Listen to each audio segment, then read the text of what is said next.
First అయితే వాక్-ఇన్స్ ఉంటేనే మాకు ఒక కస్టమర్ అట్లీస్ట్ ఒక ఐటమ్ తీసుకొని దాంతో పాటు వేరే ఐటమ్ కూడా తీసుకోపోతుండే. ऑनलाइन में बताता अलग और रहता अलग। दिन में समझो 50 कस्टमर आए, उसमें 10 कस्टमर हमारे पास ऑनलाइन वाला भी आता, हमारे पास देख लेके खुला के हमारे पास लेने वाला भी ऑनलाइन की वजह से नहीं लेते। ఆ రేట్ ఈ రేట్ ఎక్కువ కంపేర్ చేస్తారన్నమాట.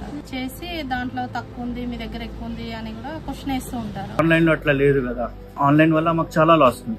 సాలరీస్ ఉన్నాయి, స్టాఫ్ సాలరీస్ ఉన్నాయి. హోల్సేల్ పెట్టుకునేటట్టుంటే మనం డైరెక్ట్లీ హోల్సేల్ మార్కెట్ పెట్టుకుంటాం కానీ రీటైల్ పెట్టాం కదా. చూశారు కదా, ఇదే మన రిటైల్ షాప్ పరిస్థితి. ఇది కేవలం ఒక్క నిజం కాదు, మన లోకల్ రిటైల్ షాప్స్ కి కేవలం సర్వైవల్ కాదండి, ఇప్పుడు రిటైల్ షాప్ కి పూర్తిగా కంట్రోల్ కావాలి.